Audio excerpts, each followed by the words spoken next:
Hello and welcome to Bowls' Theory of Everything. In my previous videos, I've shown all the skills that I needed to become a good draw bowler. Today, I'm bringing these together and showing why drawing is the cornerstone of the game. In the same way as drawing brings together the game of bowls, I believe bowls itself draws together different countries and communities. I'm proud that so many people around the world have viewed this channel. It's opened my eyes, and I intend to learn as much as I can about you all and thereby share as much as possible to help us all. I hope to tell you a lot more about our game in the UK outdoors. In April, I will show you a typical English country green. To celebrate the worldwide game of bowls, I'm calling this video Drawing Bowls Around the World. I'm going to look in more detail at the shots based on the draw. The main types of draw are as follows. The basic draw to a jack.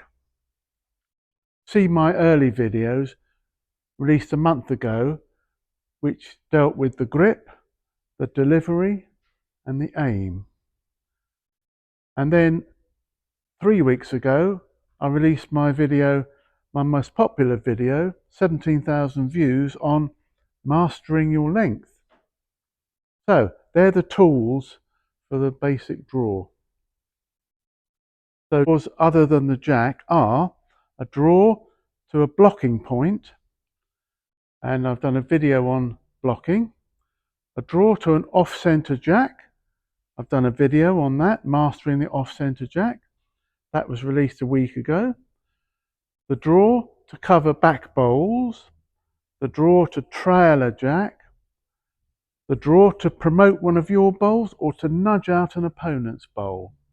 So, what are the skills required to do those different types of draw? Well, mastery of the basic draw.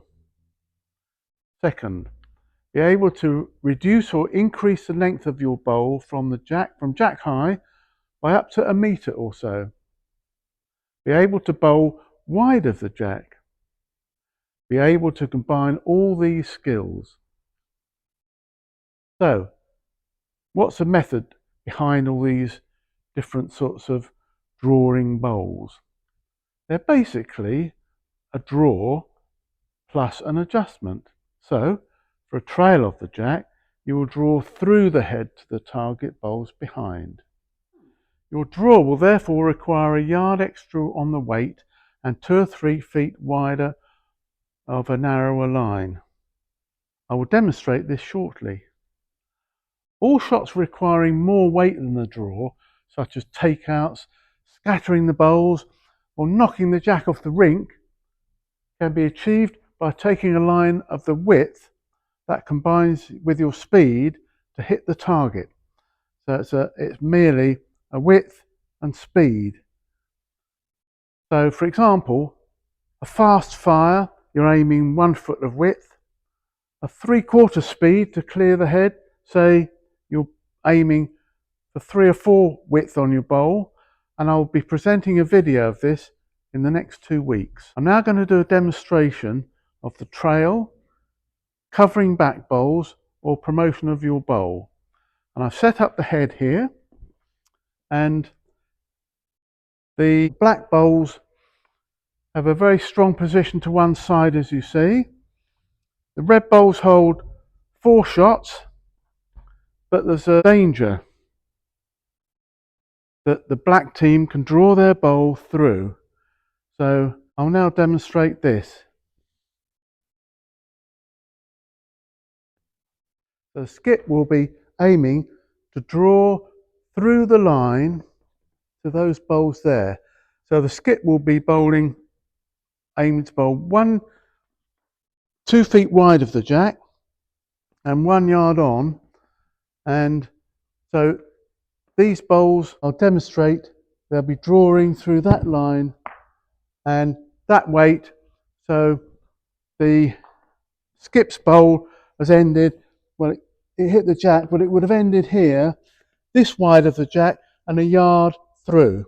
So that's what So basically, it's a draw with an adjustment. A draw as if you were bowling to the jack, but you're bowling, there's your target, not the jack, there's your target. You're aiming to draw to those bowls, put the yard of weight on that extra line, and that would be the result. You go from 4 down to 4 up. So what does the red team do? The jack is back, the red team have the shot, they know the danger before the black team's bowled their bowl. You can see what the result could be 4 down. They've either got to put a blocking bowl in, which I've showed on a previous demonstration to stop the draw, or do a covering bowl to those black bowls. And to do that, their target bowl would be in the middle of this group. Their target will be that bowl a yard behind the jack and that much wide. So from the other end, I'm going to bowl this from the mat and see if I can bowl to this bowl, and I'm going to be aiming that much wide. So instead of, I take my aiming point from the bank that I would if I was bowling to the jack, and then I add 2 feet of width and I add 1 yard of weight, and I should be ending up on that bowl. My normal aim is inside that number 3 on the next rink. So if I aim at the number 3, that will add me that much extra green, and then I can see how long I've got to bowl. I'm not looking at the jack, I'm looking at the bowl, black bowl, a yard behind the jack. So here I am, here I go. So I've aimed that down for the number 3 and it's curling nicely down.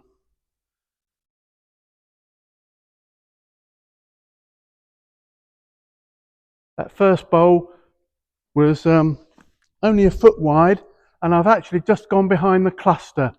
I'll have one more try, see if I can get in front, but that bowl was quite good. I'll just narrow the line fractionally and try it again. I'm running down the green to encourage the bowl to get to the right place.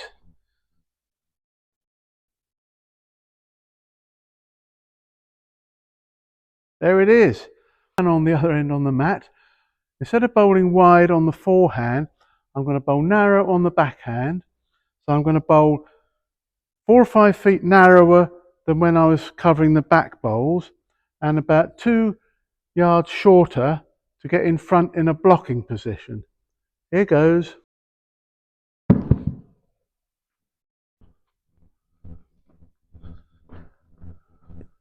I'm following it down. It's not bad. It's nearly there. That actually, excellent.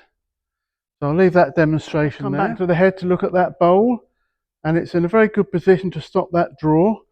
There's still chances for the skip to get through, but he probably got to put more weight, and we got the best back bowl. So if you have one more bowl, the next bowl would probably be to cover those. One more demonstration, or an explanation. I'm going to give a recap of drawing to the off-centre jack. So what you do there is, if the jacks come out here, if you remember from my previous video, I say that's a metre wide of the tee. You take your aiming point and you go 1 metre wider. Okay, now I've had lots of comments and I've answered them all, and one of my viewers gave this very interesting comment. He said he does that, the same thing, and what he does, when he's down the other end, he puts his two fingers up like that, whatever way, to get the exact, I would do it like that, to get the exact distance between the jack and the displaced jack. and then he will use that finger distance to determine the distance wide that he has to bowl from his original aiming point. And I thought that was a great idea. I just work an estimate in my head, metre there, metre on the bank. He's got a precise measurement like that. I thought that was great. Conclusion now,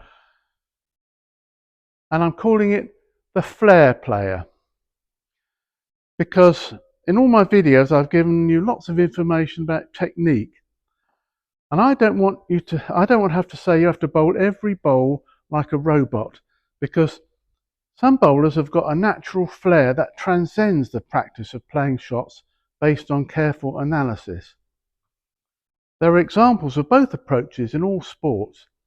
Nick Faldo famously rebuilt his golf swing completely in order to take his game to another level, whereas Jasprit Bumrah, the #1 cricket bowler from India, he's got a totally uncoached delivery. Nobody bowls like that. Coaches, if they'd altered him, would have ruined his bowling forever.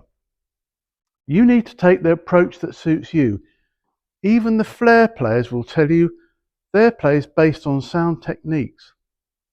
It's a good idea to build your game on those sound techniques and then let touch, flair and instinct enhance your game. Or, if you're a flair player and something goes wrong, you need to be able to break down your technique and make the necessary adjustments. If you have any comments regarding this video, please send them me then. I always reply and try to build in your comments to future videos.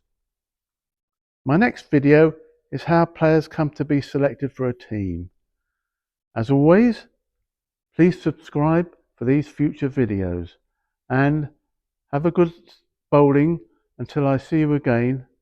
Thank you for watching. Goodbye.